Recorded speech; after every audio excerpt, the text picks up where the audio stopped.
Pues buenas tardes a todas las personas aquí presentes. Yo soy el doctor Caleb Esteban, psicólogo clínico. Y pues como ya les mencionaron, voy a estar un poco hablando, dando una introducción y hablando sobre los fundamentos del modelo afirmativo para trabajar con personas LGBTQIA+. Eh, Así que, como mencionaron, las preguntas van a ser para el final. Sin embargo, si necesitan alguna aclaración, pues no me molesta que escriban en el chat y me dejan saber cuál es esa duda antes de entonces seguir continuando y que entonces se quede la duda.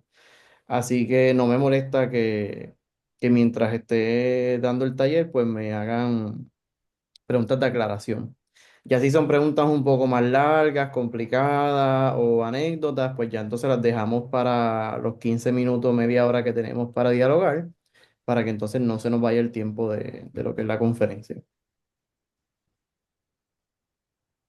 Así que en esta No, hora, mi propósito es primero introducir lo que son los no, conceptos básicos pero no, aquí es como que escuchando. relacionados a la orientación sexual y la identidad de género. Esto debido a que, pues, a pesar de que muchas de las personas que están aquí posiblemente, pues, ya conozcan los conceptos básicos, pues, hay muchas personas, pues, que no, y otras personas, pues, también se podrían beneficiar de repasarlos, de entenderlos, ya que, como vamos a ver, pues, son conceptos que cambian a través del tiempo, debido a que cada vez se van visibilizando más diversidades dentro de las diversidades, así que esto crea un cambio más bien en los términos en donde el término tiene pues alguna etimología que haga conflictivo el término, entre otras cosas. Introducir lo que es el modelo afirmativo para trabajar con personas LGBTQA+.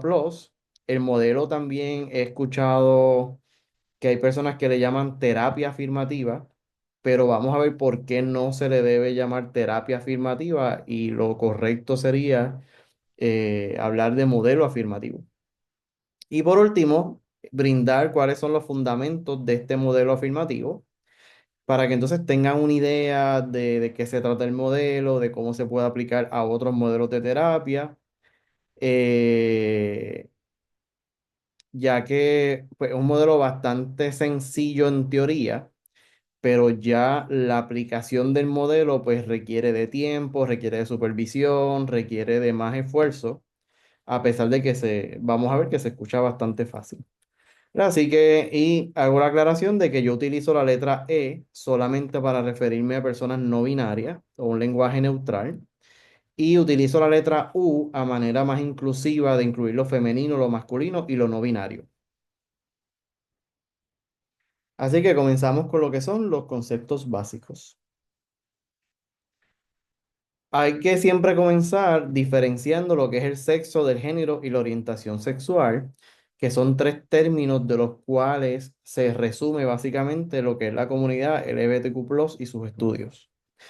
Es siempre importante diferenciarlos en un principio porque todavía tenemos muchas personas que los utilizan como sinónimo y una de las cosas que va a requerir este modelo es que tengamos total conocimiento de estos términos básicos y otros términos que se utilizan para la comunidad LGBT. ¿Verdad? Así que escuchamos constantemente que las personas utilizan sexo y género a manera de sinónimo cuando no lo son, o a veces en cuestionarios vemos que preguntan sexo, pero las opciones que ponen son de género, o al contrario, preguntan género y las opciones que ponen son de sexo.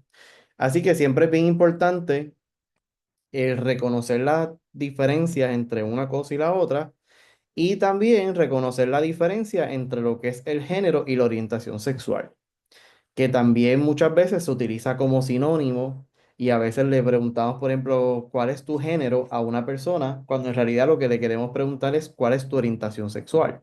Porque el género de otra persona, ¿verdad? Esa identidad de género va a ser otra cosa distinta. Así que es bien importante que a pesar de que se parezcan los términos y mucha gente en la sociedad los utilice como sinónimo, no lo son. Son muy distintos unos a los otros y cada cual va a tener sus categorías distintas. De hecho, vamos a ver también un poco que dentro de cada uno de los términos también hay subtérminos en cada uno de los términos, aunque no vamos a abundar mucho en eso hoy. Así que cuando hablamos del sexo, el sexo se refiere a la clasificación biológica de una persona, usualmente como hombre, mujer o persona intersexual. Cuenta con una combinación de características que incluyen los cromosomas, las hormonas sexuales y su respuesta, las gónadas, los órganos reproductores tanto internos como externos y las características sexuales secundarias. Así que a pesar de que usualmente solemos clasificar el sexo solamente por los genitales visibles que vemos en una persona, la realidad es que el componente del sexo es mucho más complejo que eso.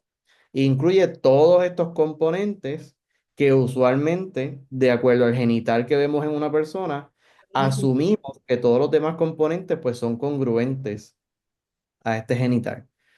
Sin embargo, no todas las personas son congruentes a lo esperado, que es lo que conocemos más bien como personas intersexuales. Así que en ese sentido, una persona intersexual va a ser una persona que cuenta con alguna variedad dentro de estos componentes. Por ejemplo, tener pene, pero las hormonas que más se encuentran en su cuerpo naturalmente, pues son estrógenos. ¿Verdad? Que usualmente se encuentra en las mujeres, se encuentra más estrógeno y en los hombres más testosterona, y en este caso, pues sería lo contrario. ¿Verdad? Así que la intersexualidad es cualquier variedad entre todos esos componentes sexuales que encontramos en una persona. Así que, a pesar de que cuando hablamos del sexo, mucha gente, específicamente aquellas personas conservadoras, hablan del sexo como que es algo biológicamente binario, en realidad esto es una mentira. El sexo, al igual que otras categorías, también es un constructo diverso y no es un constructo binario. A pesar de que la mayoría de las personas sí nacen en el binario del sexo, ¿verdad? Como podemos ver en la figura, la realidad es que la genitalia de las personas y esos otros componentes que ya les mencioné tienden a ser bien variados en cada persona. Así que, por ejemplo, esa apariencia de los genitales, tanto en hombres como mujeres y personas intersexuales, no va a ser la misma, va a variar y va a ser distinta. Esto debido a que el genital de una persona se externaliza haciendo un pene o se internaliza haciendo una vulva.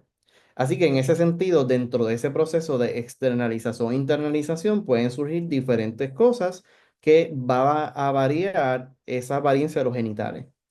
También lo que son las hormonas van a ser distintas en cada persona, a pesar de que hablamos de que los hombres tienen más testosterona, ese nivel de testosterona va a ser distinto en cada uno de los hombres. De hecho, las mujeres también tienen testosterona, a pesar de que muchas personas asumen que la testosterona solamente está en los hombres y los estrógenos en las mujeres. La realidad es que todas las hormonas son, ¿verdad?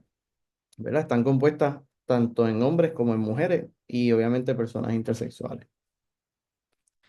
Así que ese componente del sexo, cuando hablamos de los animales en general, pues nos referimos a la hembra, a aquella que tiene vulva, y macho, a aquellos que tienen pene. ¿Verdad? Solamente en la raza humana especificamos que aquellas hembras le llamamos mujeres y a los machos de la especie humana pues le llamamos hombres. Y pues la intersexualidad lamentablemente suele ser invisibilizada y patologizada en la mayoría de las culturas modernas, a pesar de que esto no siempre fue así. Y encontramos escritos que, por ejemplo, en Grecia y la Roma antigua, el tema de intersexualidad se tocaba a nivel legal. Y en cuanto a cuestiones de qué derechos podían tener, recordando que en ese momento, pues los hombres eran los que tenían derechos legales y las mujeres no. Eh, y todavía, pues el día de hoy, a pesar de que es un tema que se está hablando cada vez más, la realidad es que legalmente y a nivel de estado no se toca mucho el tema, ¿verdad?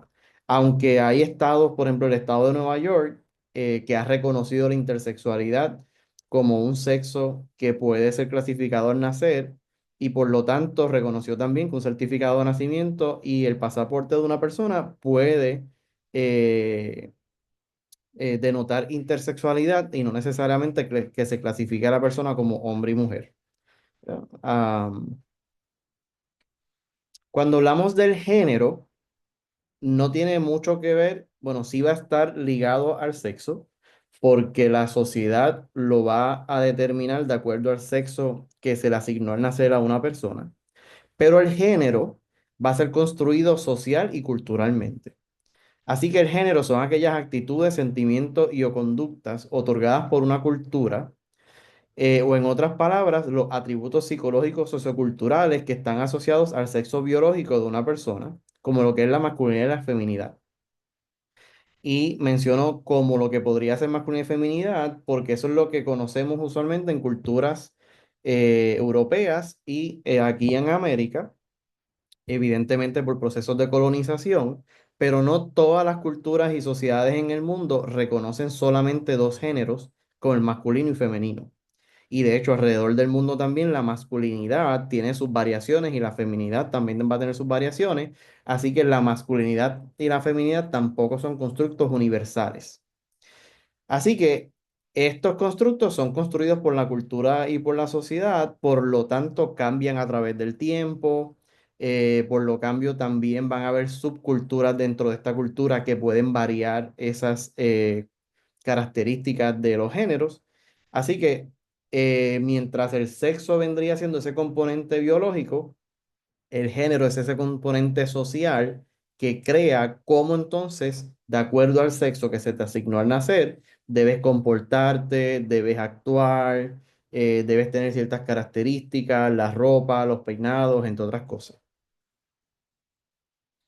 Pero el sexo podríamos, perdón, el género podríamos verlo como un constructo biopsicosocial. ¿Por qué? Porque depende de lo biológico para establecerse socialmente, se construye socialmente, pero vamos a tener un nivel adicional que es la identidad de género, que vendría siendo ese componente psicológico del género, que es como yo como persona y cada persona única se ata o se siente congruente o no con ese género que les estableció en la sociedad, pero que fue otorgado de acuerdo a su sexo de nacimiento.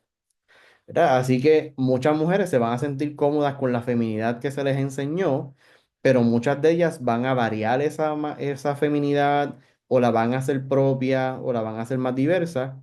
Y muchas posiblemente se sientan incómodas con esa feminidad o se sientan más cómodas con la masculinidad, al igual los hombres.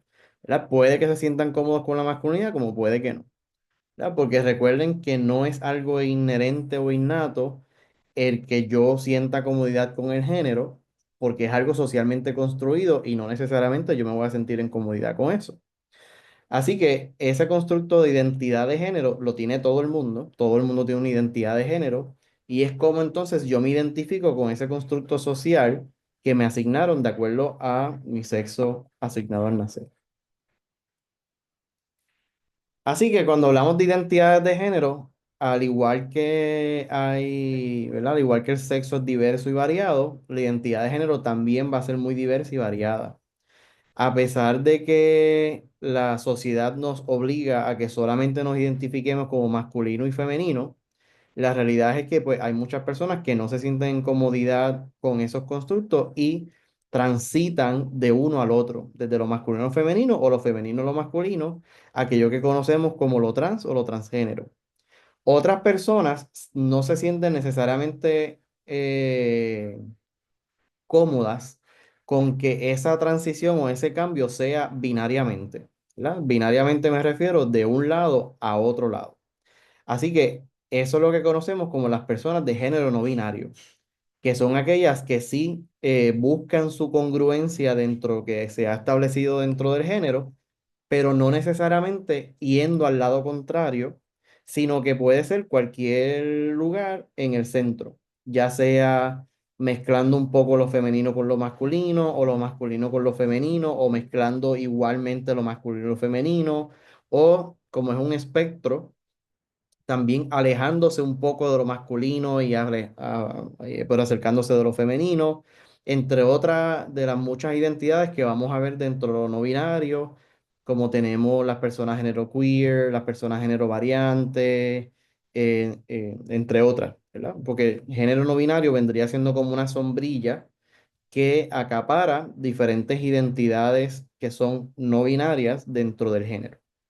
Y alejándonos de ese espectro, tenemos las personas agénero, que sería con falta de género, o que no se identifican con lo masculino ni con lo femenino, o las personas andróginos, o andróginas, que entonces se identifican como un entremedio para que la persona entonces no descifre si la persona necesariamente lo que está proyectando es femenino o masculino. Ahora, cuando hablamos de la orientación sexual, como les dije, no es lo mismo que el género. Muchas veces las personas confunden y hablan desde la orientación sexual desde el género, pero ya vieron que el género tiene que ver con el sexo de nacimiento, pero no tiene nada que ver con la atracción sexual que tiene esa persona hacia otras personas.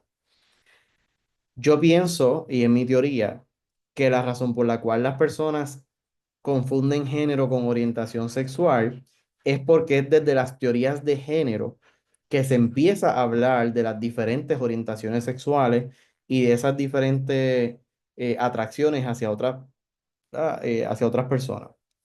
Así que por eso muchas personas posiblemente piensan que la orientación sexual es como alguna parte o subtema del género, pero no lo es, ¿verdad? Es su propio constructo.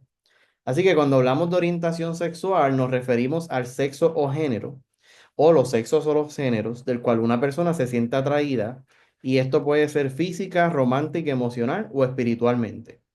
Así que en ese sentido, a pesar de que antes se definía la orientación sexual como aquella atracción sexual hacia otra persona, cada vez más vamos viendo que no necesariamente la atracción de una persona debe ser meramente sexual, sino que esta atracción también puede ser de manera emocional, de manera espiritual. Usualmente utilizamos este término cuando no podemos explicar qué es lo que nos atrae de esa persona, no necesariamente es su físico, no necesariamente es algo emocional, sino que entonces lo vemos como algo fuera de nuestro cuerpo.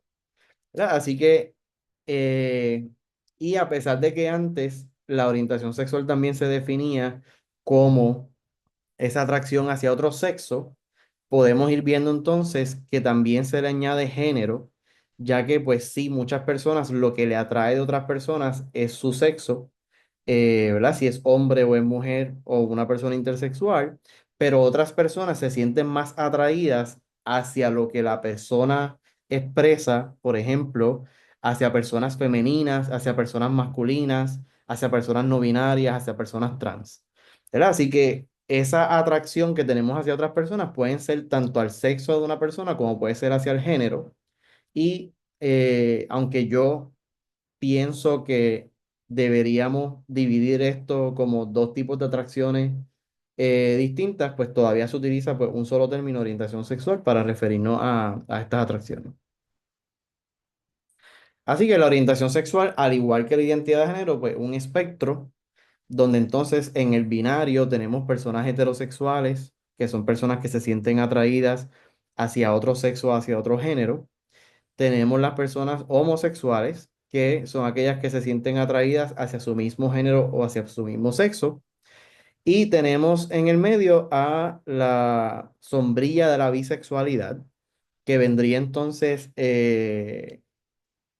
incluyendo otras orientaciones que no son binarias, ¿verdad? Que de hecho el término bisexual ya se está desplazando un poco como término sombrilla y se están utilizando otras palabras más como plurisexual, multisexual, entre otras palabras, porque como les decía al principio de la etimología de la palabra, como bi implica solamente dos, esto significa que muchas de las orientaciones sexuales que están debajo de la sombrilla en realidad implican más de un sexo, digo, más de dos sexos y más de dos géneros. Así que entonces se convierte como un poco problemático el término como sombrilla. Así que vamos a ver que más recientemente se está utilizando el término bi plus o bi más como sombrilla o, como les dije, pues plurisexualidad o multisexualidad. Así que bisexualidad caería debajo de esa sombrilla. Y pues alejándonos un poco más del espectro, tenemos lo que serían las orientaciones flexibles, como por ejemplo las personas heteroflexibles o homoflexibles, que son personas que principalmente pues tienen una orientación sexual, pero dentro de algún contexto específico, por ejemplo en un trío o en un poliamor, pues tienen la probabilidad de flexibilizar un poco sobre sus conductas sexuales. Y la asexualidad, que vendría siendo aquellas personas con poca o ninguna atracción sexual hacia otras personas. Aunque la sexualidad también la conocíamos en el pasado como personas que no tenían ningún tipo de atracción sexual a otras personas, la realidad es que dentro de la asexualidad hay diferentes tipos de asexualidad, así que la sexualidad vendría siendo también como un término sombrilla, donde hay personas asexuales que sí no tienen ningún tipo de atracción sexual hacia otras personas. Hay otras personas asexuales que sí pueden tener relaciones sexuales con otras personas, siempre y cuando haya una conexión emocional, entre otras, que no vamos a entrar de lleno. Ok, así que de hecho, quería preguntar si hay alguna pregunta o aclaración en el chat, si me pueden. No hay hasta el momento, doctor. Perfecto. Ok, pues cuando hablamos de LGBTQIA+, pues la mayoría de las personas en los talleres me preguntan que por qué las letras cambian tanto, que por qué a veces algunas, porque a veces las otras. Pues la realidad es que esto es un acrónimo. Así que por tal razón no hay una manera correcta ni incorrecta de las letras que están ahí o las que no están ahí. Así que el acrónimo va a depender de qué comunidades usted está hablando dentro de lo que está hablando, va a depender de qué está representando, ¿verdad? Así que muchas veces utilizamos el acrónimo incorrectamente. Por ejemplo, he visto estudios que dice salud de la comunidad LGBT, por ejemplo, y cuando usted lee el artículo, solamente participaron hombres gay. Pues en realidad no estamos hablando de la comunidad LGBT, porque ahí no estamos representando la L, ni la B, ni la T, estamos representando solamente la G. Así que en ese sentido, pues tenemos que estar conscientes de que usar el acrónimo no sustituye a cada una de las identidades individualmente, ¿verdad? Así que hay que utilizar el acrónimo de acuerdo a las letras que estemos utilizando. Pues la L se utiliza para lesbiana, la G se utiliza para gays, que gay puede ser tanto hombre gay como mujer gay, el término es para ambos. La B para personas bisexuales, la T para personas trans, que antes en los 90 usualmente se utilizaba más TT para diferenciar lo que eran las personas transgénero de transexuales. Hoy en día los términos se han unido un poco y en Estados Unidos también ha habido como una censura al término transexual, que es algo que no está pasando en Latinoamérica. Así que se utiliza más el término trans para incluir entonces personas de experiencia transgénero y personas de experiencia transexual. La I, que es de intersexualidad, la A para personas asexuales y la Q a veces la vemos para personas queer y a veces es para questioning, así que a veces las vemos también separadas o a veces pues simplemente pues significa una a la otra. ¿Verdad? Para aquellas personas que no sepan lo que es queer, queer es un término anglosajón que significa básicamente raro, como una persona rara, pero aludiendo a que tu rarez te estoy cuestionando tu orientación sexual.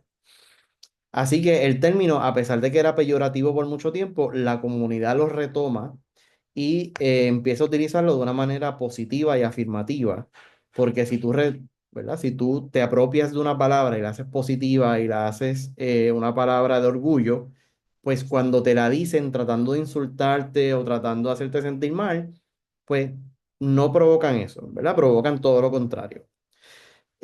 Así que, a pesar de que en España se escribe queer, usualmente se utiliza más su término en inglés con la Q. Y por otro lado, pues questioning sería personas que se encuentran cuestionando todavía cuál es su identidad, explorando su identidad, sus opciones, entre otras cosas. Y tenemos el término de más, que nació en los 2000 por ahí, donde entonces en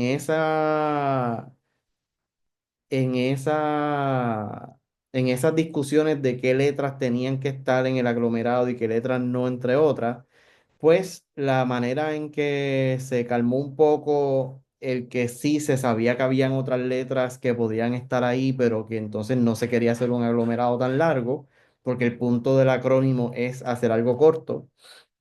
pues se añadió un símbolo de más o plus para o sea, dejar saber si estas son las letras, pero sabemos que hay otras orientaciones sexuales y otras identidades de género que podrían estar aquí en este aglomerado. Y la bandera, esta bandera la estamos viendo más reciente y es porque es una bandera que junta lo que sería la bandera de arcoíris, que usualmente está más atada a las diversas orientaciones sexuales, junta la bandera trans y no binaria, que también usualmente la vemos aparte para referirnos a las identidades de género diversas, y junta lo que sería la bandera de intersexualidad, que es amarilla y violeta, y además de eso le añade dos franjas sobre visibilizando que hay interseccionalidad específicamente con color de piel. Ok, ¿dudas o preguntas hasta aquí o aclaraciones? Hay dos preguntas, porque una ya la había contestado. Le preguntan si demisexual entra justo en la sombrilla de sexualidad. Ay, ok, eso es una pregunta difícil y, bueno, que requiere mucho tiempo. La Pero podemos dejar para el final si quieres. si vamos a dejarla para el final, está buena, así que sí, vamos a dejarla como para La voy a anotar el... aquí para darle seguimiento. Y la otra preguntita que hay por aquí, ¿cómo podemos diferenciar cuándo es asexualidad o es una manifestación de sintomatología relacionada a algún trastorno psicológico o afectivo? También vamos a dejarla para el final porque también hay que abundar un poquito más. Pero son dos excelentes preguntas que nos van a ayudar a entonces entrar a ese proceso de discusión con el público. Ok, entonces, entramos a lo que sería el modelo afirmativo. Eh, el, mo- el modelo afirmativo surge como una alternativa a que muchas personas decían, ok, ¿verdad? El ser gay, lesbiana, bisexual, una persona trans, ya no es un diagnóstico. Así que entonces, ¿qué voy a hacer con estas personas en terapia si no tienen un diagnóstico? ¿Verdad? ¿Cómo les puedo dar un servicio? No sé qué, ¿verdad? Porque las personas se acostumbraron a que el problema en terapia de una persona LGBT era su orientación sexual o identidad de género. Cuando ya se deja de asociar, ¿verdad? Y entendemos que fue un error en todo momento incluir la homosexualidad, bisexualidad y las identidades trans dentro del DSM y patologizarla, pues muchas personas, principalmente personas heterosexuales y cisgénero, no entendían entonces qué voy a hacer entonces en este proceso de terapia. Así que pues muchas personas al no saber qué hacer, continuaron de cierta manera haciendo pseudoterapias o prácticas que le denominamos como reparativas o de conversión, las cuales evidentemente son antiéticas, son sumamente dañinas y todas las investigaciones han encontrado que ninguna de estas prácticas o ninguna de estas semiterapias funcionan para personas LGBTQ+. Al contrario, la persona sale con peor sintomatología psicológica y sale con mayores, si no tenía o aumentan las ideaciones suicidas y también los comportamientos. ¿Verdad? Así que definitivamente las prácticas reparativas o lo que algunas personas le conocen como terapias de conversión no son una opción. Así que entonces se empieza a hablar de lo que es un modelo afirmativo. Y para hablar del modelo afirmativo, pues voy a explicarles la imagen que posiblemente la han visto en otros lados, ya que nos ayuda a explicar muchas veces de una manera bien sencilla por qué debemos trabajar desde la equidad y no desde la igualdad. ¿Verdad? Así que cuando básicamente la primera imagen podemos ver qué sería trabajar desde la igualdad. Trabajar de la igualdad es darle lo mismo a todas las personas a pesar de que lo necesiten o no. Así que, por ejemplo, estas tres personas que están aquí quieren ver un juego de pelota, pero no tienen acceso a ver el juego. Así que una de estas personas ya podía ver el juego porque tenía la altura suficiente, la otra no, y con este cubo que le dimos puede lograr ver el juego, pero hay otra personita que aunque se le dio esa ayuda, no logró ver el juego como quiera. ¿Por qué es igualdad? Porque se le dio lo mismo a las tres personas para el mismo objetivo, pero hubo personas que como quiera se quedaron falta de, porque eso que le dimos no era suficiente. ¿Qué es la equidad? Equidad entonces sería conocer quién tiene más disparidades, quién necesita más apoyo, en qué necesita más apoyo, o sea, conocer mejor las características de una persona para saber entonces en qué yo me tengo que enfocar para mejorar el servicio que yo le estoy dando a esa persona. Y por ejemplo aquí, pues como ya esta persona podía ver el juego, pues no se le da nada, tiene el objetivo. A esta otra persona, pues se le da una cajita y con eso logra ver el juego. Pero a esta otra persona más pequeña, pues se le tiene que dar el doble, dos cajas para lograr ver el juego, pero lo logra.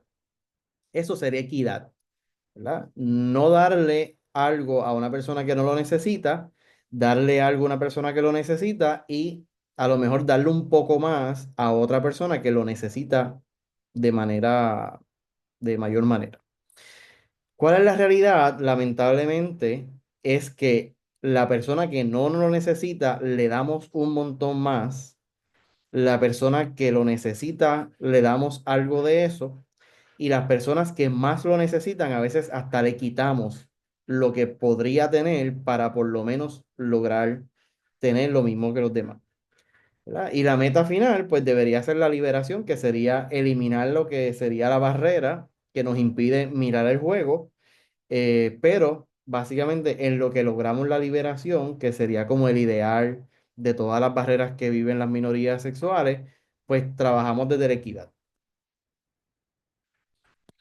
Así que, pues como pueden ver, en psicoterapia, no importa qué modelo terapéutico utilicemos, no se puede trabajar desde la igualdad. Así que el decir, yo trato a mis personas LGBT, a mis clientes o pacientes o participantes LGBT igual que una persona heterosexual y cisgénero, pues es un error porque estamos trabajando desde la igualdad y ya vimos en el ejemplo que la igualdad no funciona para aquellas personas que no están dentro de la normativa social. Así que entonces, primero les quería traer por qué un modelo y no una terapia. Pues la terapia, por definición, es una remediación de condiciones o trastornos físicos, mentales o conductuales. Así que es tratar un diagnóstico, tratar una enfermedad, tratar una condición. Y el ser una persona gay, lesbiana, bisexual, una persona trans o no binaria, no es una condición ni es una enfermedad. Así que por lo tanto, no se le puede dar un tratamiento o un trastorno. Claro, obviamente en terapia sí le vamos a dar una terapia, pero la terapia tiene que estar enfocada en lo que esté ligado a los síntomas psicológicos que esté presentando esta persona, a el estrés que esté presentando esta persona, ¿verdad? O sea que la terapia va enfocada a lo que esta persona está viviendo que le causa malestar psicológico y no enfocada en su orientación sexual o identidad de género. Así que por eso se le llama modelo afirmativo y no terapia afirmativa. Además de que este tipo de modelo es un modelo que se puede integrar en cualquier tipo de terapia. Así que si usted es una persona que hace terapia cognitiva o que hace terapia conductual o que hace terapia cognitivo-conductual o que hace psicoanálisis o algún otro tipo de terapia, usted puede integrar el modelo afirmativo dentro de su terapia y no se convierte en dos terapias distintas, se convierte en una terapia con un modelo afirmativo integrado. Así que vamos a empezar a ver que cuando hacemos revisión de literatura, aquellas terapias que son basadas en evidencia, pues han comenzado principalmente, por ejemplo, vamos a ver muchos artículos de CBT afirmativo, ¿verdad? O terapia DBT afirmativa. Y es básicamente pues incluyendo ese modelo afirmativo en diferentes tipos de terapia y todas han encontrado lo mismo, que para trabajar con personas LGBTQ+, cuando lo trabajamos desde un modelo afirmativo, las personas tienen una mejor prognosis en el proceso de terapia. Así que, ¿qué es el modelo afirmativo entonces? Es un acercamiento a terapia que abraza una visión positiva hacia personas LGBTQIA+, incluyendo sus identidades, sus relaciones, las influencias negativas de las LGBTQ-fobias y el impacto que tiene el heterosexismo y el cisexismo en sus vidas. También a pesar de que nació como un acercamiento a terapia, también vamos a ver que el modelo afirmativo también se ha adaptado para que se pueda incluir en servicios e intervención. Así que, por ejemplo, si usted es una persona que trabaja en la psicología industrial organizacional, usted puede trabajar desde un modelo afirmativo dentro de ese proceso del lugar de trabajo, de cómo se incluyen, ¿verdad? Cómo se incluyen a las personas LGBT en el lugar de trabajo, de una manera, de un modelo afirmativo. También cuando trabajamos con la comunidad, pues también se puede integrar el modelo afirmativo a aquellos procesos comunitarios. Así que el modelo afirmativo está cada vez más saliendo de lo que es el proceso de terapia a integrarse también en otras ramas de la psicología y otras ramas también de la salud mental y la salud física, porque también desde la medicina se está trabajando la integración de modelos afirmativos al trabajar con, ¿verdad?, la salud física. Así que a pesar de que nació como un modelo de terapia, en realidad se ha ampliado mucho más. ¿Y qué es lo importante? Lo importante aquí, como menciona la definición, es que cuando yo tengo una persona LGBTQ+ en terapia, yo esté consciente de que esta persona posiblemente la manera en que visualiza sus relaciones con otra persona no es la misma que una persona heterosexual y cisgénero la está viviendo. ¿Por qué? Porque evidentemente está ese factor de la salida del closet entre medio. Por ejemplo, no es lo mismo como yo interactúo con una persona que sabe de mi orientación sexual y o mi identidad de género a una persona que no lo sabe y pueda yo tener miedo a que lo sepa o cómo va a reaccionar si lo sabe, entre otras cosas, que son cosas que una persona heterosexual y cisgénero ni piensa ni le pasa por su mente qué va a pensar esta persona si se entera que soy heterosexual o lo que fuera. ¿Ya? También, obviamente, las personas LGBTQ+ tienden a tener más experiencias de discrimen y constante, microagresiones, macroagresiones, violencia, entre otras cosas, que personas heterosexuales y cisgénero, pues posiblemente, ¿verdad? Las investigaciones dicen que sí pueden sufrir experiencias de discrimen y lo que fuera, pero las experiencias de discrimen y violencia relacionadas a la orientación sexual e identidad de género son mucho mayor a personas que pueden haber mencionado experiencias de gordofobia, experiencias de racismo, entre otras. Así que pareciera ser que la violencia homofóbica, bifóbica y transfóbica tiende a estar mucho más elevada al compararlas con otro tipo de experiencias, ¿verdad? De otras minorías que han sido vulnerabilizadas. Así que en ese sentido, vamos a encontrar en terapia personas que son discriminadas tanto por su familia, su lugar de trabajo, la gente que les rodea, en la vecindad.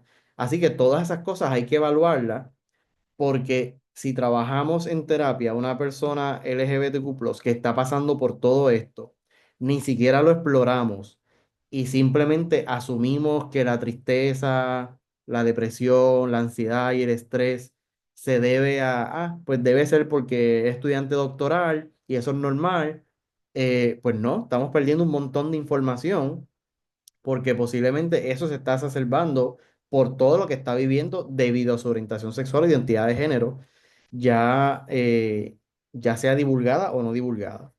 ¿Verdad? Y por último, vivimos en un mundo heterosexista y cisnormativo, ¿verdad? Y actualmente, por ejemplo, tenemos unas políticas a nivel de Estados Unidos que están impactando no tan solo Estados Unidos y Puerto Rico, sino que está impactando también otros países del mundo, ya que entonces muchas personas y muchos líderes políticos se están apropiando de la homofobia, bifobia y transfobia para integrarla en sus procesos políticos. Así que entonces eso le añade estresores adicionales a personas LGBTQ+ dentro de sus vidas y por lo tanto hacen que su día a día no sea el mismo que el de una persona heterosexual y cisgénero que básicamente no están siendo targeting o no están siendo apuntadas en lo que es la política. Además, este modelo toma en consideración factores protectores tales como la resiliencia y el apoyo social para aumentar la salud mental y física, bienestar y calidad de vida de personas LGBTQ+. Así que, pues no, o sea, además de enfocarnos en lo negativo que usualmente viven las personas LGBTQ+, también tenemos que tomar en consideración un aspecto positivo como aquellos factores protectores que ha encontrado, porque obviamente queremos que esa persona mejore y que mejor que además del proceso de terapia pueda tener otros factores como por ejemplo el apoyo social.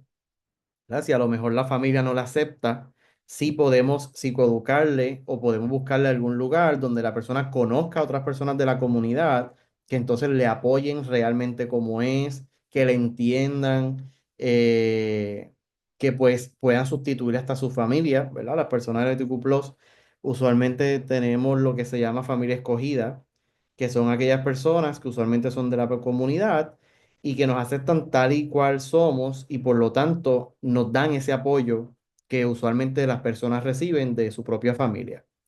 Y la resiliencia, ¿verdad? Que tenemos que tener cuidado con la hiperresiliencia y no utilizar la resiliencia como, no, lo que pasa es que tú tienes que ser resiliente, ¿verdad? Queda en ti ser resiliente, porque la resiliencia no es algo que se escoge. La resiliencia es algo que debido a las dificultades que uno vive en la vida, una de las pocas maneras para poder tener ganas de seguir continuando en esta vida es volviéndote resiliente, pero eso no es un proceso consciente, usualmente tiende a ser un proceso inconsciente. Así que no podemos forzar a alguien a un proceso que es inconsciente, sino que obviamente pues podemos mencionarle cómo otras personas, la resiliencia las ha ayudado a ser mejores personas hoy en día, a ser personas más fuertes, entre otras cosas, pero obviamente sin utilizar la resiliencia como a manera de, si no te va bien, es porque tú no quieres. Desde este modelo se ven las cosas, perdón, se ven todas las orientaciones sexuales e identidades de género como igualmente válidas. Así que por lo tanto, una persona afirmativa, por ejemplo, no puede ser bifóbica o no puede ser binaria. He escuchado muchas personas que pues mencionan ser afirmativas, pero pues tienen límite. Ah, pues yo sí, súper cool con personas gay y lesbianas, pero una persona bisexual, no. Ahí no, ahí yo tengo mis prejuicios, yo ahí no tolero. Las personas tienen que escoger, ¿verdad? Y obviamente una persona afirmativa no puede tener una mente binaria, porque el binarismo es el peor enemigo de la diversidad. Todo lo que tentemos binarizar, ¿verdad? Enfocándonos en ese pensamiento binario que usualmente tenemos, que tratamos de simplificar lo que en realidad es mucho más complejo, pues ahí pues básicamente vamos a caer en prejuicio y en validación de montones de identidades.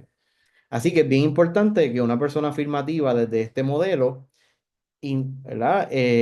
Reconoce todas las orientaciones sexuales y todas las identidades de género de una manera válida y si no sabe de qué son, no sabe cuál es la diferencia entre una y otra, lo pregunta, pero lo pregunta sin juicio, lo pregunta desde una perspectiva de aprendizaje, desde yo quiero ser una persona más afirmativa, así que quiero que tú me enseñes qué es eso, cuál es la diferencia entre esto y lo otro, bla, bla, porque eso entonces nos hace personas más atentas en el proceso. Y tiene un foco primordial en esforzarse para entender el impacto de la discriminación, el poder, los estereotipos, el privilegio y la opresión como central en un mejor tratamiento. Así que en este sentido, una persona afirmativa está constantemente consciente de qué podría decir que podría ser discrimen, por ejemplo, las microagresiones, qué podría ser un abuso de poder desde su parte, desde sus privilegios, reconoce los estereotipos que tiene hacia las personas LGBTQ+, ¿verdad? Y entre otras cosas, está hiperconsciente. Eh, por ejemplo, eh, una persona, una mujer lesbiana viene a terapia porque no logra conseguir pareja, y le empezamos a dar los mismos consejos que le daríamos a una persona heterosexual. No, pero tienes que salir más, ve a más lugares donde hayan personas solteras, ¿verdad? Y empezamos a darle o a cuestionarle o a explorar como lo exploraríamos con una mujer heterosexual, pero la realidad es que la vida amorosa para una mujer lesbiana es distinta a una mujer heterosexual. Por ejemplo, por lo menos en Puerto Rico, que yo sepa, no existen bares específicamente para mujeres lesbianas, que pasa también en otros países. Así que entonces eso limita la probabilidad de que una mujer pueda ir a un bar y saber que todas las mujeres en ese bar pues son queer y por lo tanto son, ¿verdad? Podrían ser potenciales para pareja. Así que las mujeres lesbianas, la manera en que conocen a las personas son de otras maneras que no necesariamente es la misma que mujeres heterosexuales.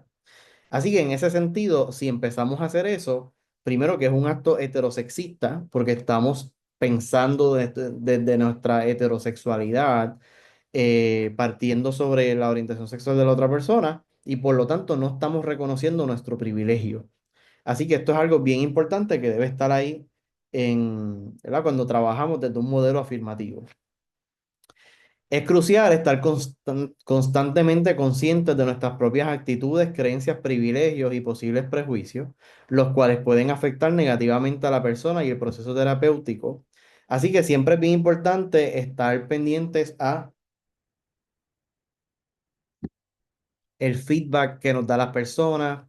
Si notamos que le decimos algo a una persona LGBT y se molesta o le cambia la cara, tener la confianza de preguntarle, dije algo que posiblemente te pudo haber ofendido, dialogar sobre eso, no ponernos a la defensiva, porque si la persona se ofendió o entendió mal, o lo que entendió, pues usted debería tener la capacidad de crear introspección de cómo la manera en que lo dije o lo que dije sí puede estar atado a prejuicios que tengo, ¿verdad? Evidentemente una persona debe reconocer que todas las personas tenemos prejuicios, incluyendo personas LGBTQ+.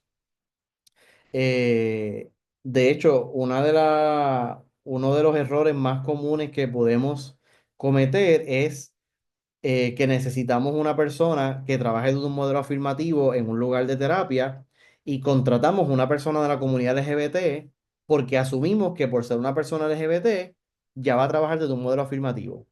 Y la realidad es que eso es un error bien grande porque tenemos montones de personas que son LGBT trabajando en terapia con personas LGBT que no utilizan un modelo afirmativo porque nunca tuvieron la probabilidad de coger clases a nivel graduado o subgraduado, nunca se entrenaron en el modelo afirmativo. Así que por lo tanto, esa persona LGBT va a tener exactamente los mismos prejuicios hacia la comunidad LGBT que tiene una persona heterosexual y cisgénero. ¿Por qué? Porque no ha pasado por un proceso de mirar sus estereotipos, mirar cuáles son esos prejuicios que tiene hacia cada una de las letras. Eh, Así que esto es algo que todo el mundo debe pasar por ese proceso, ¿verdad? Tanto personas heterosexuales y cisgénero como personas LGBTQ+, que desean dar terapia desde un modelo afirmativo. Y es crucial obtener competencias para ganar autoconciencia, mejor comunicación y entender cómo examinar sus propios prejuicios y su impacto, ¿verdad? Y esto, pues obviamente, a pesar de que en los cursos usualmente de diversidad nos dan más o menos una introducción de cómo hacer esto, cómo crear introspección con mis prejuicios y lo que fuera. La realidad es que muchas personas luego que se gradúan paran este proceso de introspección y continúan su vida con sus prejuicios y aunque a veces hasta reconocen que tienen prejuicios, no los trabajan, ¿verdad? Los asumen como algo que pues es muy humano y pues ahí están. Así que para ir concluyendo, estos son los fundamentos entonces de lo que sería un modelo afirmativo.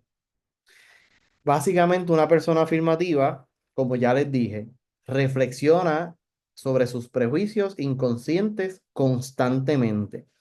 Que esto yo pienso que es la parte más difícil, porque la mayoría de las personas no tenemos prejuicios conscientes, sino que nuestros prejuicios son inconscientes. Así que vamos a tener un montón de personas diciendo, yo no tengo ningún prejuicio hacia las personas trans, pero y ahí te empiezan a decir todos los prejuicios que tienen, ¿verdad? Después del pero, usualmente, por lo menos en Latinoamérica, las personas es cuando, a pesar de que te acaban de decir que no tienen ningún prejuicio, aprovechan entonces para descargar todos los prejuicios que tienen. Así que esta persona, por un lado, niega sus prejuicios, así que si no los reconoce, ¿cómo los va a trabajar?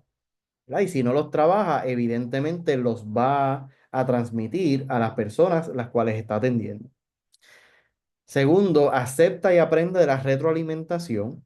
Así que, como les decía ahorita, no se pone a la defensiva cuando recibe un comentario que posiblemente ofendió a otra persona, un comentario que son homofóbico, bifóbico, transfóbico, sino que la persona dice, ok, pues cuéntame un poco más de por qué son homofóbico, bifóbico, transfóbico, aprende de esa experiencia, no lo vuelve a hacer, ¿verdad? Y para eso tiene que entender por qué lo que dijo no estaba bien. Por ejemplo, si tengo un poquito de tiempo para un ejemplo, muchas personas que cada vez lo hacen menos, pero a veces, por ejemplo, elogian o tratan de elogiar a una persona LGBT cuando les divulga su orientación sexual, por ejemplo, que dicen, ah, sí, yo soy gay. Dicen, "Ah, pues mira, qué bueno porque no lo pareces, ¿verdad? Pareces heterosexual, si no me lo dices, yo no lo creo, así que te felicito porque no pareces gay.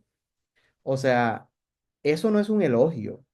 Eso, o sea, estás nuevamente heteronormalizando a la persona y estás haciendo un acto de heterosexismo donde le estás diciendo a la persona, qué bueno que pareces como yo, porque la heterosexualidad es lo máximo, es lo mejor. Así que por lo tanto, no estás elogiando a la persona. Al contrario, estás diciéndole a la persona que, o sea, felicitándola porque es más como tú y no necesariamente que parecía más como lo que tú asumirías que debería ser una persona gay.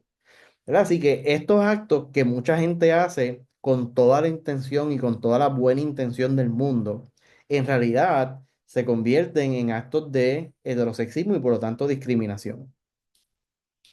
Una persona del modelo afirmativo afirma fuera de la institución.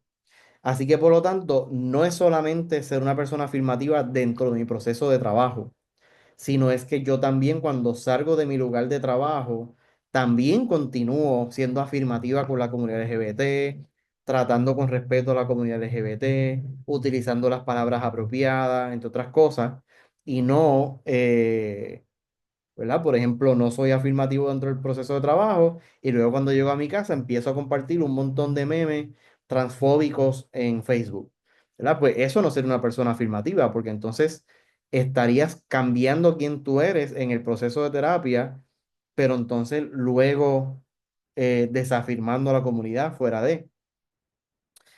Evita la distancia social hacia personas LGBTQ+, ¿verdad? Muchas veces las personas son muy afirmativas, pero ponen una barrera, ¿verdad? Yo soy súper cool con la comunidad LGBT, ahora yo no tengo amistades LGBT, prefiero mantenerlas de lejitos, ¿verdad? Por la razón que sea. Así que eso es distancia social y la distancia social denota mucho prejuicio hacia cierta comunidad. ¿Verdad? Si usted no permite que una persona LGBT pase a ser amistad, pase a ser parte de su vida, posiblemente es que usted sí tenga mucho prejuicio hacia estas personas. Aporta el cambio y la justicia social, así que no es tan solo si te doy un servicio bueno, sino que también todo lo que yo vea que sea injusto hacia la comunidad, todo lo que yo vea que puede hacer que personas de la comunidad tengan unos derechos más parecidos a los míos, o que tenga, ¿verdad?, más equidad, pues lo apoyo y lo apoyo de una manera pública, ¿verdad? No de manera escondida, lo que fuera, sino que me convierto realmente en una persona que afirma constantemente a la comunidad LGBT. Aboga y deconstruye el heterosexismo y el cisexismo, así que de esa manera, como les dije, cuando ve que algo no está correcto, porque puede ser heterosexista o cisexista, en ese sentido, pues lo corrige. Por ejemplo, un chiste homofóbico le dice, yo no me río de esos chistes, ese chiste está equivocado por esto y esto, ¿verdad? O es meramente estereotipado o lo que fuera. adquiere y actualiza su conocimiento sobre asuntos de la comunidad LGBTQ+. ¿Verdad? Hay estudios que hemos hecho que hemos encontrado que un solo taller, por ejemplo, aunque fuera de 3 horas, aunque sí modificó en la preprueba y posprueba, en la posprueba las personas salieron con menos prejuicios hacia la comunidad, 6 meses luego volvieron a subir otra vez en el prejuicio que tenían hacia la comunidad. Así que, por lo tanto, el recibir un training o un taller no te hace una persona más afirmativa, ni te hace una persona con mucho menos prejuicio. Sí te crea un poco de introspección, pero al volverte a insertar a una sociedad homofóbica, bifóbica y transfóbica, nuevamente puedes adquirir todos esos pensamientos estereotipados y prejuiciados. Así que la constante educación en este tema específicamente, con talleres, con educaciones continuas, con personas de la comunidad, es la que crea esa deconstrucción que terminará siendo en una manera más afirmativa cuando trabajemos con la comunidad. Y por último, pues crea un ambiente más afirmativo, en el sentido de que en nuestro lugar de trabajo ponemos stickers, ponemos banderas, ponemos diferentes cosas que aludan a la afirmatividad de la comunidad LGBT. Por ejemplo, un sticker que diga un espacio seguro, o ponemos una bandera de arcoíris, o ponemos la bandera progresiva que les enseñé. eh, Cualquier gesto que la persona que esté en ese espacio diga, ah, mira, parece que esto es un espacio seguro y un espacio que no me van a discriminar como en la mayoría de los otros espacios. ¿Verdad? Así que hay muchas maneras de crear un espacio afirmativo y hay muchas maneras también de crear un espacio que no sea desafirmativo. ¿Verdad? Así que ¿cómo podemos ir hacia una práctica más afirmativa? Pues definitivamente la afirmación es un compromiso continuo de aprendizaje y acción. Así que no necesariamente algo que yo haga hoy y ya, sino que es algo que tengo que continuar haciendo y continuar creciendo. Cada interacción cuenta, así que nuestras actitudes y enfoques impactan directamente a la salud mental, el bienestar y la calidad de vida de cada una de las personas LGBTQ+. Y debemos reflexionar sobre cómo podemos integrar este modelo en nuestra práctica diaria, ya sea la práctica clínica, ya sea social, escolar, ¿verdad? O cualquier rama en la que nos dediquemos, ¿verdad? Así que ahora sí, me gustaría, a pesar de que me hagan preguntas, también me gustaría que me puedan decir cómo creen que van a estar implantando o aplicando lo aprendido entonces hoy en su lugar de trabajo.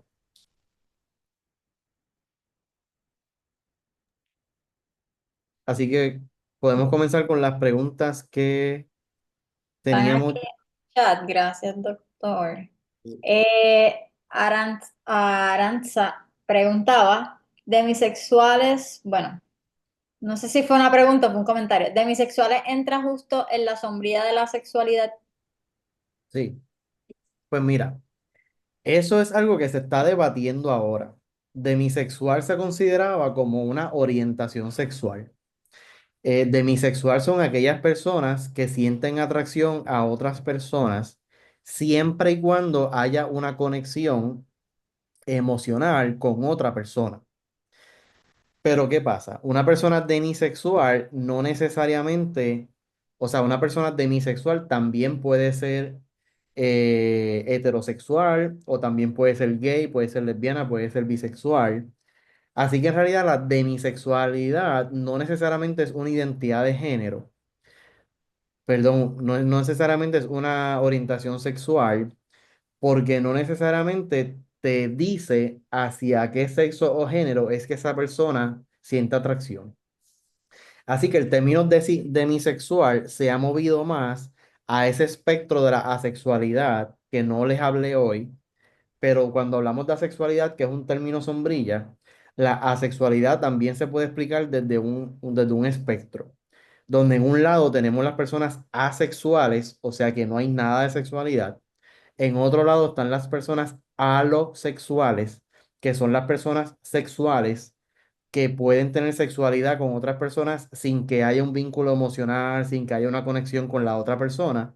y las personas demisexuales estarían en el medio de ese espectro, donde entonces sí tengo conexión sexual, pero para que haya conexión sexual tengo que tener conexión emocional.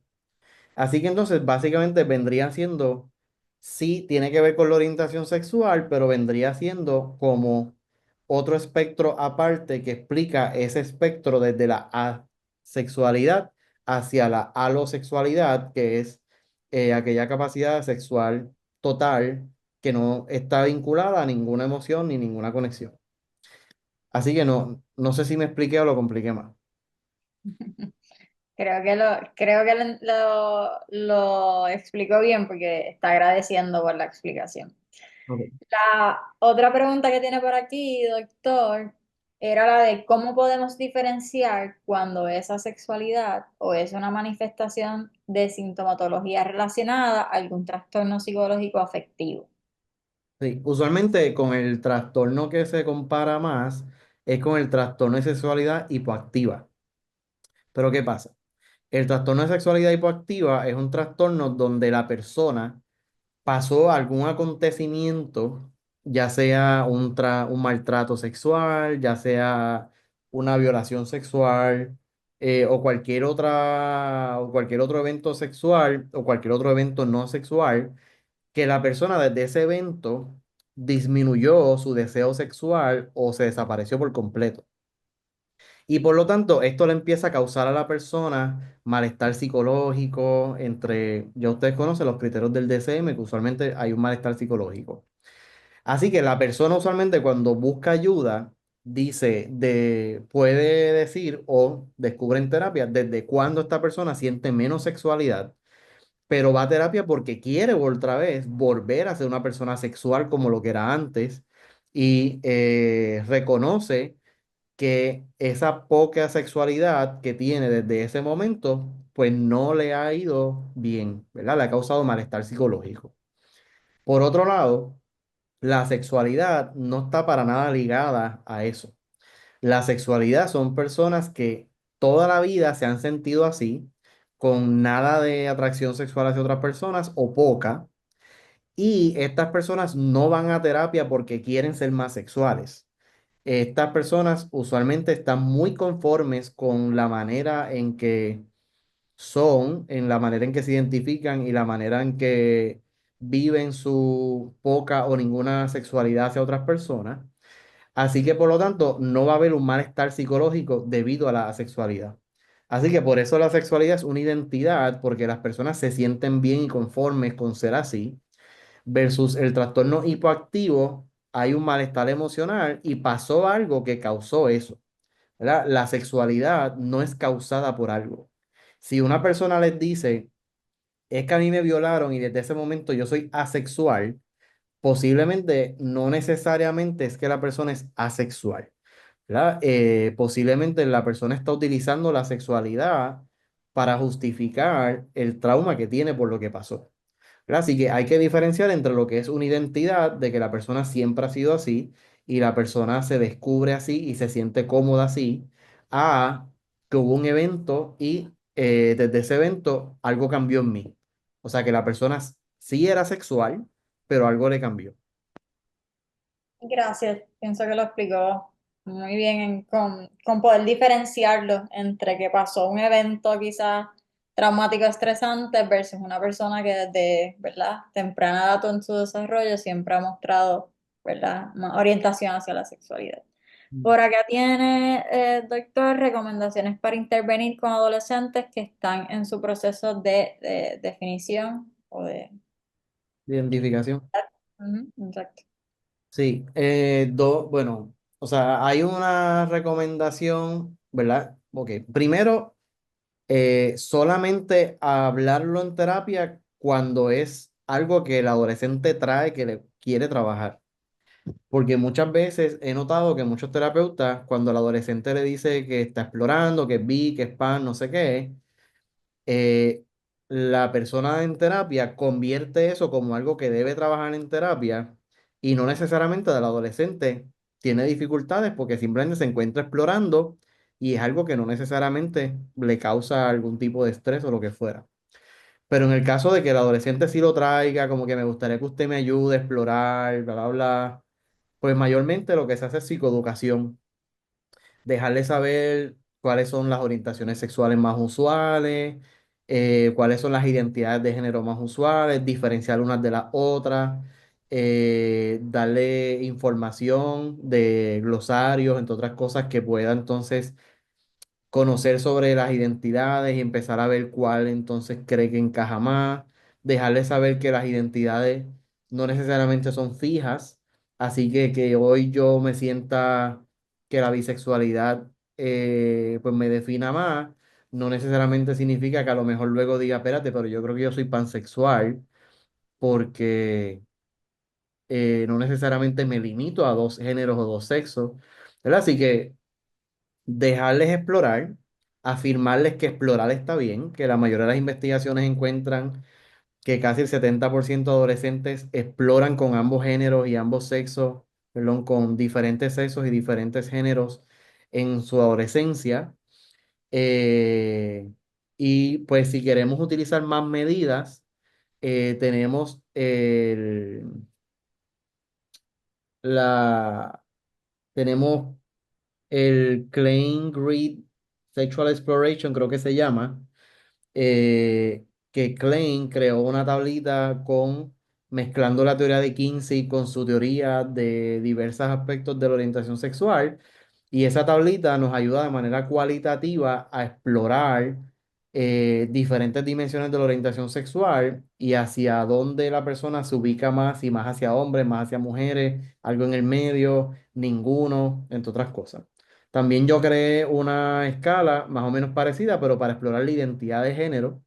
Está en proceso todavía de publicación, pero básicamente va por diferentes dimensiones eh, de la identidad de género, y va explorando en pasado, presente y futuro sobre la persona. Que de hecho la creé con Verónica y Alejandro, que son también miembros de esta futura asociación, y a lo mejor están por ahí presentes también. Pero Perfecto. básicamente eso a nivel de manera concisa. Súper, gracias. Aquí tiene otra pregunta, doctor, en relación al término gay. Eli le pregunta que el término gay se usa tanto para hombres y para mujeres, que entonces el término de lesbiana se debería seguir utilizando o eliminar el término de lesbiana y quedarse solamente gay en el acrónimo, me imagino que está preguntando. Sí, pues no, no se debe eliminar. A pesar de que el término gay se empezó a utilizar tanto para hombres como para mujeres, porque el término gay lo que significa es alegre y básicamente surge de cómo las personas LGBT para manejar el discrimen que vivían, pues usualmente fiestaban mucho, pues las personas decían, wow, esas personas siempre están bien alegres, como que bien gay. Así que ahí se queda el término gay. Pero ¿qué pasa? Con la epidemia del VIH se empezó a utilizar el término gay, pero cuando hablaban de personas gay, se referían solamente a hombres gay. Así que las personas empezaron a crear una asociación entre el término gay y hombres. Al igual que en Latinoamérica, por ejemplo, cuando hablamos de personas homosexuales, la gente rápido piensa en hombres, pero personas homosexuales también son mujeres lesbianas, son homosexuales. Así que el término lesbiana empieza a surgir con mujeres lesbianas que dicen, vamos a tener que crear un término distinto para que nos empiecen a visibilizar.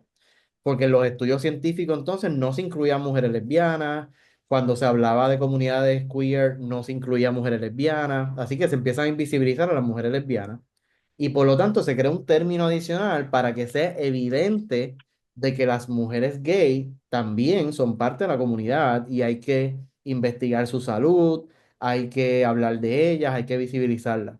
Así que por eso se forma un término aparte para visibilizar que hay mujeres gay también dentro de la comunidad y que tenemos que hablar de ellas.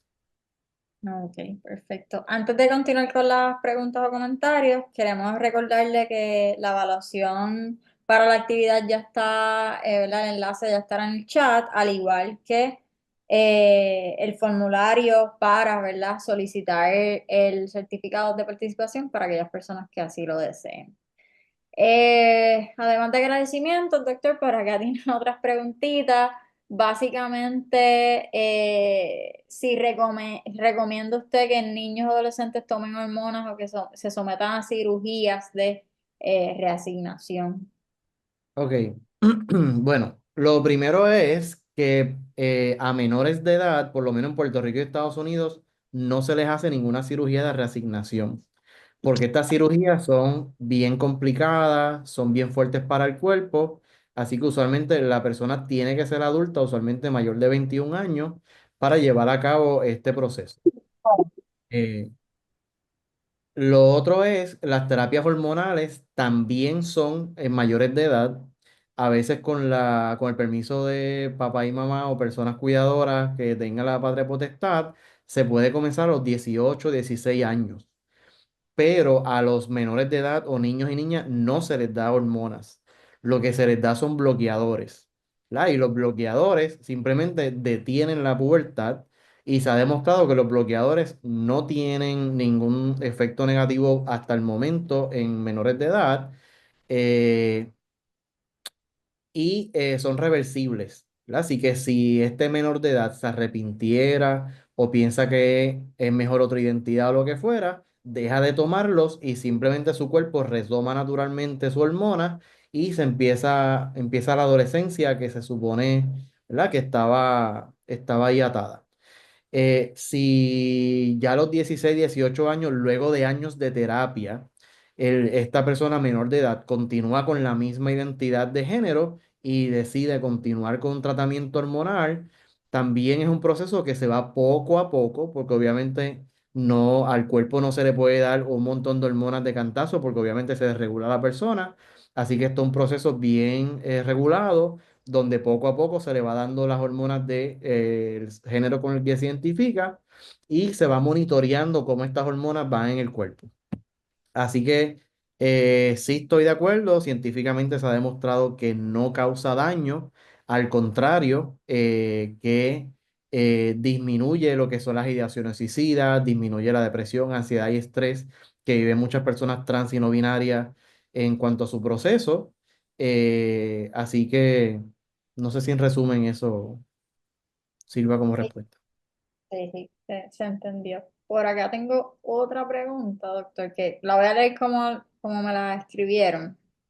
Ujú. Dice, ¿cómo abordar a personas que dicen que porque deben disculparse o adaptar un lenguaje inclusivo cuando esto es relativamente nuevo y en ocasiones la población LGBT no tiene respeto por las diferencias de pensamiento o creencias de heterosexuales? Ok. Eh, bueno, estamos hablando de lenguaje, me imagino, género inclusivo. Eh, bueno, una cosa son los pronombres y otra cosa es el lenguaje género inclusivo, ¿verdad? Porque en los pronombres, si uno se equivoca, yo entiendo que sí hay que disculparse, al igual que cuando nos confundimos de nombre con una persona y le decimos el nombre de otra persona, pues nos disculpamos porque no le dijimos su nombre real o el nombre correcto de esa persona. Y uno se disculpa porque pues cometió un error y pues continúas entonces utilizando el nombre correcto o el pronombre correcto. En cuanto al lenguaje de género inclusivo, pues es un debate si debe ser obligatorio o no debe ser obligatorio, ¿verdad? Yo o sea, utilizo diferentes tipos de lenguaje de género inclusivo porque no hay uno solo. Es un mito de que solamente el lenguaje de género inclusivo que tenemos que utilizar es la E a manera de generalizar a todo el mundo. Sabemos que pues, muchas personas heterosexuales y cisgénero no se sienten cómodas utilizando la E. Por lo menos yo, cuando se empezó a utilizar la E, era exclusivamente para las personas no binarias, porque hace sentido que si tu identidad no es binaria, en el lenguaje también se reconozca lo no binario. Pero si lo utilizamos lo no binario, ¿verdad? Utilizamos la E para referirnos a todo el mundo, no hace sentido entonces el cambio en el lenguaje. Así que por eso yo utilizo entonces la U a manera de integrar lo femenino y lo masculino, dejando a las personas usualmente binarias con su identidad de género y con sus pronombres, e integro la E solamente para personas no binarias. Pero hay otras formas de utilizar un lenguaje no, ¿verdad? Género inclusivo, como por ejemplo utilizar la palabra personas, quitando el género en las oraciones, entre otras cosas. Eh, Así que, o sea, yo pienso que como profesionales de psicología nos comprometemos a un código de ética que dice que si algo de lo que hacemos hace daño a otras personas, pues tenemos que evitar eso y hacer lo que no haga daño a otras personas. Así que si utilizando el masculino con otras personas se sienten heridas o se sienten atacadas o lo que fuera, pues debemos hacer lo mejor posible para entonces evitar eso, siempre y cuando uno, ¿verdad? Entiendo que la persona pues lo que quiere es que respetar su propia moral y valores, pero yo entendería que utilizar, o sea, si usted es una persona que dice todos y todas, pero no puede decir todes, ahí ya entonces no es un asunto de moral y lo que fuera, porque la Academia Española, la Real Academia Española lo que dice es que es todos y ya. El todas, ellos dicen que está de más y es un disparate. Así que posiblemente sí encuentro que puede haber prejuicio hacia lo que es el TODES y lo que significa, lo que implica. Así que en ese caso, desde un modelo afirmativo, deberíamos sacar el tiempo para crear introspección de por qué me molesta tanto el TODES, ¿verdad? Es porque tengo resistencia al cambio, es porque estoy trabajando lo de mi privilegio, de cómo a mí no me afecta y como yo soy una persona binaria porque soy una persona femenina o masculina, pues como no me afecta, yo no tengo que hacer nada al respecto. ¿Verdad? Así que en ese sentido, pues ahí todo va, o sea, una pregunta bastante amplia, pero todo va a depender del contexto, la ocasión, entre otras muchas otras cosas. Muy bien, gracias. Lo demás, doctores, muchas, ¿verdad? Excelente el taller, gracias por su tiempo. Y, ¿verdad? Me uno también a todos esos agradecimientos. Estamos, ¿verdad? De parte de Apteco agradecemos su tiempo, su conocimiento y por las aportaciones que hace, no tan solo en sus investigaciones, sino aquí en el día de hoy. Así que muchísimas gracias, doctor. Gracias a ustedes por la invitación. Claro que se repita. Seguro. Bueno, con esto pues entonces damos por concluido el taller de hoy.